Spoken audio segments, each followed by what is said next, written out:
Your story is important because it can become a page in somebody else's survival guide. And that's something, unfortunately, that this current system just doesn't do. Doesn't do. It doesn't meet people where they're at. It meets people where they think they're at. Right. Which is devalued. Yes. There's a place for that, but build rapport, because these people are walking all over people now because in the spirit of, am I going to hurt your feelings? I don't want my problems to get easier. I want to get stronger in how I deal with them.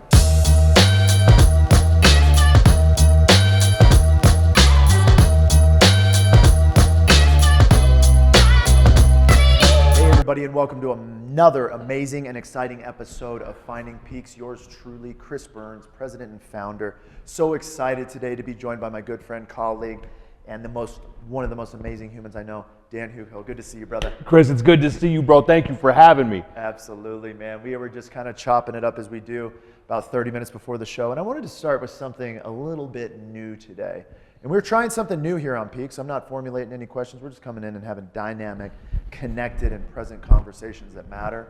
And so Dan's going to be kind of the forefront of that. But before we get going, I wanted to welcome everybody into Dan's personal life a little bit. Now, he allows everybody in through the show and the things he does in the community. But fun facts about Dan, 2025. Let's go. Round one. Dan, take it away. Fun facts about Dan, man. Chris, one of my favorite ones, and I know we were just talking about, and I was talking about how, like I love the Shaolin Kung Fu over at the 7-Star Phoenix, shouting them out a little bit really quick. But I was saying, like, the last year, just because of getting everything going and the busy, I haven't been as present there. So I just got back into doing the shin conditioning, where like we have these like pain sticks. It's like there's like a bunch of like wires, and it frays out, and you tap up and down your shins.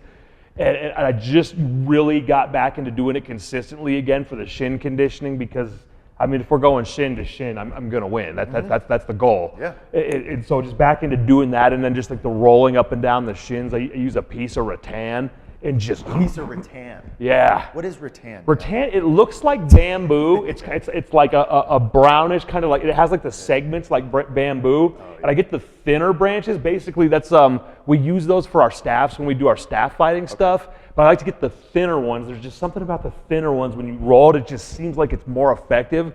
And we usually go up and down the shin a number of times, but I've been doing it more. I'm like, part of me is like, I got to catch up because I haven't been consistent. But the other part of me is just like, I love it. So I'm just rolling up and down my shin, and that actually they've been a little bit bruised lately, and it's been a while since I've experienced that. But yeah, I mean, you got to have shin armor if you're kicking with your shins, or if you're getting kicked in the shins. Dude, I love that, man. And I was asking Dan, because I do jiu-jitsu and a little bit of wrestling, this kind of thing, and a lot of like high-level wrestlers, don't quote me on this, but the high-level wrestlers that I hang out with, especially for novice-level wrestling people, they're like, get good shooting to one side, right? Get one side good. And I was talking to Dan, I was like, well, so do you just do that front leg, right? Because if you're a southpaw, and he's like, no, you have to do both. Why do you have to do both? Why is that important? Man, Chris, you got to do both, because if somebody gets an angle on you and they go for a kick or a sweep, and you end up going shin to shin, and like, if someone's going for a sweep for me and I catch it, what I would do is I would anchor. I'd put my weight on that leg to stop it.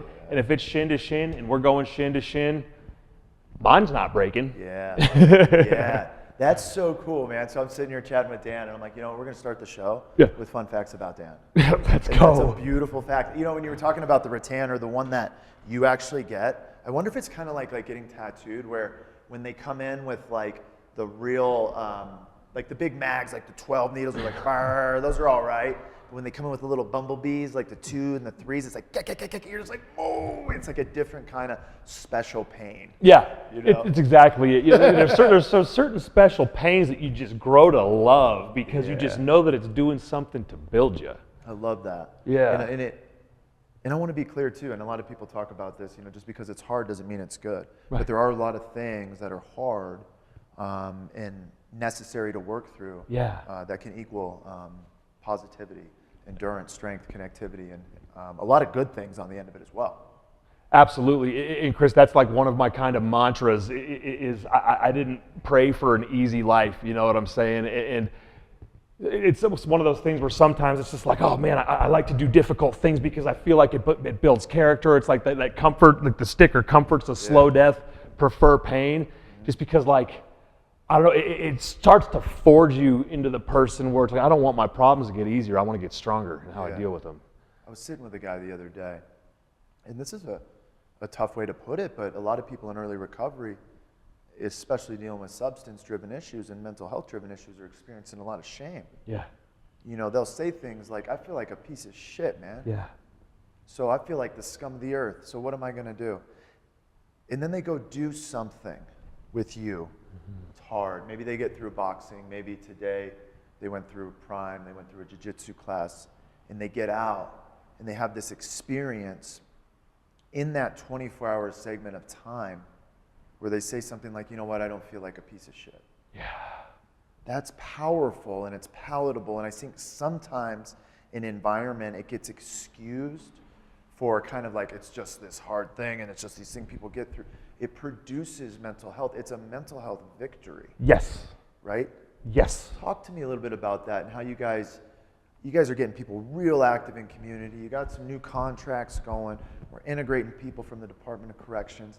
A lot of good stuff going on at the Bridge right now. Yes, thank you, Chris. Yeah. Thank you. So yeah, at the Bridge, that's where the magic happens. Is it's first of all community, and it's people speaking life into you.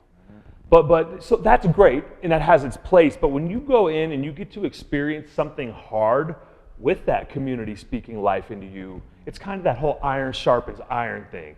And when we get into what's going on with the brain, your body, you're in there, you're boxing, you're like, oh, I don't want to spar yet, or maybe, you know, like, because I see a lot of guys that, you know, they think that they're tough, and it's like, well, I don't want to spar, and it's like, we're going to teach you before you spar, buddy. Yeah, don't hurt them. Yeah, don't hurt them. Don't hurt them, big when they come in trying to fight like this, like, get your elbows down, my friend. Like, this isn't the yard. Yeah. But they say they tell the kids, I keep them in like a Tyrannosaurus yeah. Rex. Yeah, you protect yourself. You keep it in tight. You know? Yeah. But when you go in and you get to do this thing, like, and you experience this, like, and you're swinging and you're hitting the bag and you do like 10 3-minute rounds. First of all, you didn't even think you could do it, so you're just gushing with dopamine because you just accomplished something. And the endorphins, it feels good. It's like you naturally, like, feel like I'm supposed to be doing this, because when you really go back, like, remember like Tribe? Like when it gets into like even think like with the depression cure, it talks about like back to like the hunter-gatherers. You got your purpose, and you used to have to walk 10 miles to hunt your deer, to get it, to quarter it, to draw, to take it back, and you're getting the endorphins and everything, and back then you had to. Now it's like we have to supplement these things, and when we don't, physiologically we deteriorate. Yeah. So you have to get these exercise things, and now when you go do it, you feel so good. It starts to build your confidence up, and then you do it with all these other people, and you have the accountability piece, and it's just like, it works. And there's all this research coming out, like the Physiology First at University. I follow them on Instagram. They're great. They just came out with this study. It was from 2023 and it came out in 2024. And I didn't get into the specifics of it, but it said that exercise with intensity is 1.5 times effective as medication and cognitive behavior therapy. Let's go. So now people are all like, oh, cool. Like, please understand, I'm not saying stop your therapy or your medication. Yeah. You add to it. Yeah. Add this to it. And now we got a cocktail for success. Because I remember, I've heard it before, and I remember you said this a bunch of times. If we could take that feeling we get and put it in a pill, it'd be the best-selling mental health substance use treatment that there is. Yeah, people be snorting it. You still, yeah, right? Or taking 8 of them. Yeah. You go to the counter, I'll be sold out. Yeah. It's right there, and that's what I love about it, is people think that it's inaccessible to them. Right. But that's why. It's interesting that you call yourself the Bridge, and I referred, when we were building Peaks, maybe I stole it from you, I don't know. I liken the facility at Peaks as a bridge for folks that are struggling with acute mental health. Yeah. In a lot of the ways, the same way, you're creating this bridge for people to have purpose. And what if, just for a second, like, and this just dawned on me when you were talking, like, what if part of your purpose was you?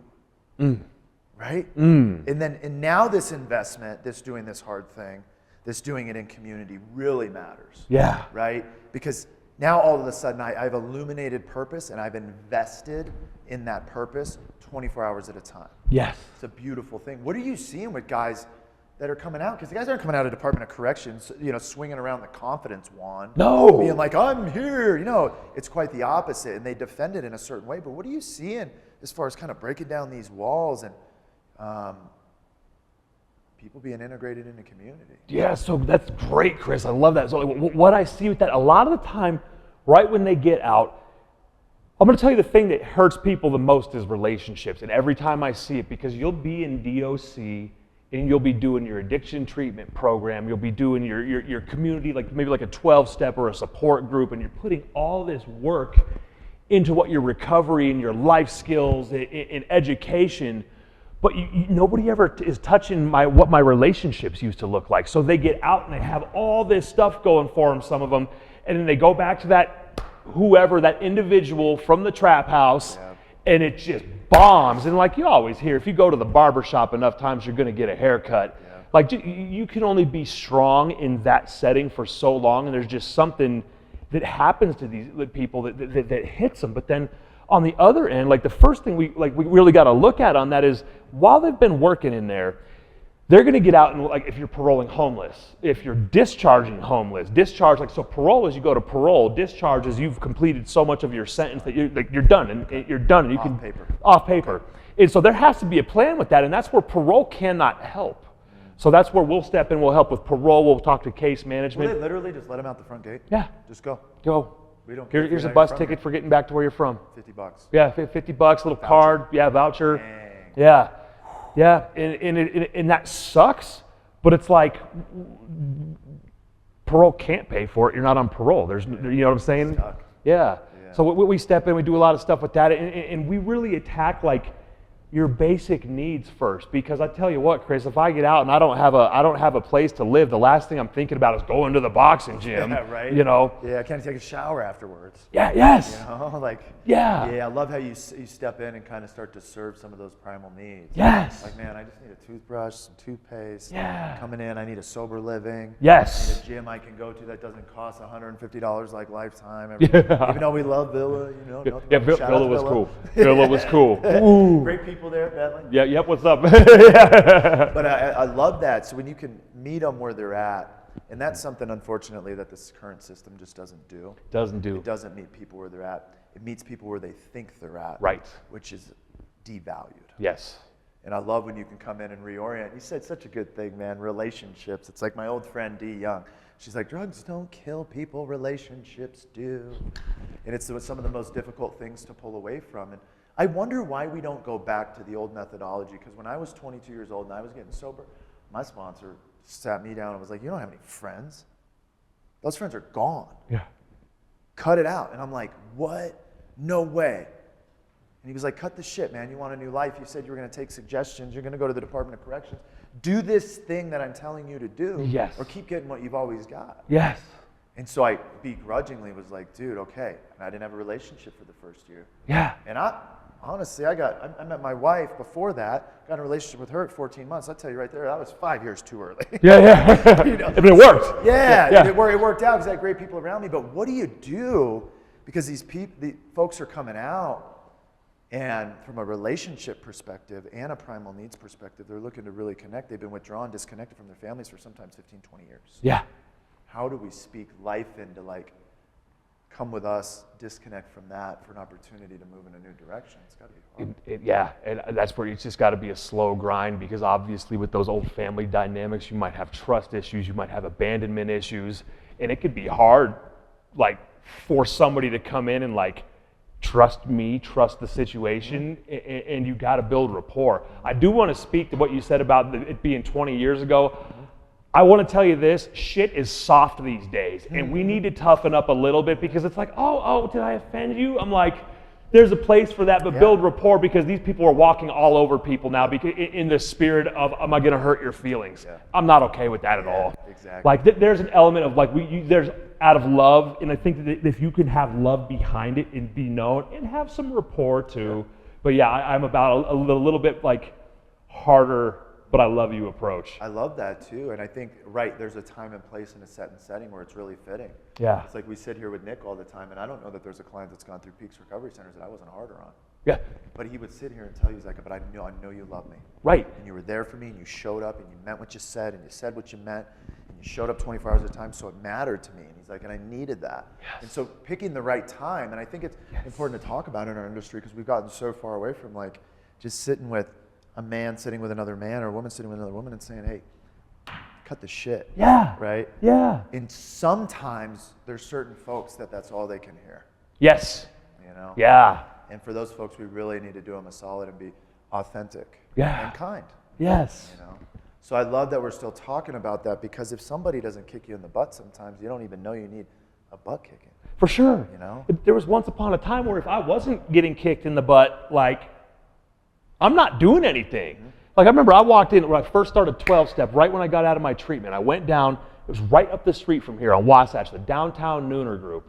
And I went in there, and they're like, raise your hand if you don't have a sponsor. And I'm like, raise my hand. And so I had like 4 or 5 men come up to me after and asked me if they could sponsor me. You remember, I was a knucklehead. And I was just like, I don't think I'll listen to you guys, man. Are you? And then I ended up getting, I'm not like really going to go into like, it was a motorcycle club member, but we won't say his name. We'll protect the anonymity. But he was like, Dan, will you get on the effing ground and lick my boots to stay sober? I was like, I can work with this dude. I was like, yeah, I absolutely will. And I was like, I can work with this dude. Yeah. You know, like sometimes you need that. Sometimes you got to hear that, you know? And sometimes we need to be invested with people that are right next to us that are invested in that kind of way. Yes. You know, where we're like actually willing to fight together for recovery. Yeah. And I'm a good enough friend of yours that if you veer off that path, yeah, I'll come close to smacking you silly, because I love you so much. Right. You know? Right. And that's kind of what your crew reminds me of, man. Yeah. Like the people that you hang out with. It's like, it reminds me of like the Mighty Ducks, bro, and it's like the Flying V. Yes. The Flying V. Yes. You know, and you're taking off, and the Flying V doesn't come out of rhythm, man. It's got to be this way for a reason. And you guys just move into community like this, bop, bop. And sometimes you get bigger and thinner and bigger and thinner, but the mission is clear. Yeah. The goal is attainable. And for each and every one of you, the goal is clear. Yeah. And it's in alignment with Peaks Recovery too, man. It's to save lives. Yes, absolutely, bro. And it's mission critical. Yes. So I wanted to bend into as well, and I didn't want to get off the podcast without talking about a lot of the resources that are coming up. It's Medicaid, right? Yeah. Yeah. With the Medicaid side of things, but oftentimes too, and we talked about this in our last meeting, when there tends to be a lot of resources moving into a market, there tends to be a lot of abuse of those resources. Yes. And so I want to bring in, as these resources need to elevate and the funding needs to be there, and it is, I want to make sure that we're seeing the most integrous connections possible. Absolutely. So in an effort to continue to save lives and not hurt people. Yes. So I wanted to chat with you a little bit about that. How does somebody who's accessing their Medicaid and trying to utilize a community-based resource like yourself, how do we find out? Similar to like calling, the 13,000 private treatment programs, how do we know what's good? Yeah, so I have a rule of thumb with how I measure some of these. Mm-hmm. Some of these places, like there's a couple of places that are very ethical, but I never hear like, oh, this place saved my life. I just don't hear it. But there are a couple of places, I mean, and there is some very unethical stuff going around in the peer support, recovery support services, things with the billing, like changing who they're billing from in primary, and that's not okay. Yeah. But my rule of thumb is when I hear this certain place, like, oh, this saved my life, when I see their community come together, you can kind of tell, like, hey, we're out doing stuff. We're doing this. Like I had this group. I'm not obviously not mentioning any names of anybody tonight, but I had this group at the Sanctuary Church Recovery Group the other night, and there was like 8 of them from this organization there, just speaking life and active and doing things, and I was just like, I remember that. I'm going to remember that, and I'm going to send people to you because I see the fruit of what you're doing. And it was great because you could see it from, like, you can tell who's like the head coach over there, like their kind of head person, and then the step under, and then their people. Like you can tell, and just seeing the excitement and hearing about what they're doing and their shares, I was just like, can I just come and live at your house? That's cool. Yeah. It was super cool. So definitely like what you see, and you'll hear stuff like you hear in the community. There's places burning each other down and breaking off from other places and starting their own thing. And I'm just like, guys, it's not supposed to be a hustle. Yeah. And Chris, what I'm really seeing with a lot of the people that start or like that are involved with these certain places, they're sober. I'm like, what kind of program are you working? What kind of program are you having people working? And a lot of them, from my perspective, and from some of the other people, it looks, Chris, to me like they got sober and they found another hustle, and it breaks my heart that they're making this hustle human lives. Yeah. and it's just like about money. I'm like, I never hear about like, what are you doing in the community? And you can see it if you look, you know, and it sucks that that's going on, because then you get some of these people and they don't last at these places, and then they go to these other very ethical, very cool places, and they try to take these other ways with them, and they get called out for it. Like, you can't do that. So it's like you got to reteach them, and hopefully they're like, oh, okay, cool. Or this, but what we're hearing and I'm seeing is like, oh, this is how this place is doing it. Yeah. So I'm making mental notes of that, you know. It gets hard too, because you're trying to offer quality care. Yes. You know, and recovery and opportunities for people to heal. And when people come and offer a subpar resource, it kind of undercuts the market, and it displaces trust in the community that already doesn't have any. Yes. You know, we're trying to reduce stigma. Yeah. Not ramp it up. Exactly. Yeah. Nobody's like, yeah, I'm trusting all these people. This is great. Yeah. You know, you got to give them reasons to. But I love, man, and I know there's a close circle of you and some people that are close to you that are just doing this amazing work in community, both on the sober living side, getting people active. Both and matter so much. And then you guys are getting them plugged into communities, which in my opinion, we've talked about on the show before, I don't know if there's anything more valuable than being seen, valued, and heard in the community. Yes. You know, to double down on purpose. Yes. So. Purpose is such a huge factor in there. Like, you see these broken people, and it's back to what a minute ago, getting out of DOC, and they don't know, but it's so beautiful when you see somebody that just comes from what they would probably say is, my life is a train wreck. And when you show them, hey, you can take this train wreck and you can turn it into a page in someone else's survival guide, and then you just see that purpose light up and they just ignite. It'll just become this force of good. It's just like, cool, go do it. We're going to walk with you just to make sure everything's good. And it just builds and builds, and it's leaders making leaders and impacting the community, and then it just lights on fire. It's beautiful. Yeah, man, that's going to be a reel right there. Yes, bro. That's going to be a reel right there. Yes, bro. What did you say again?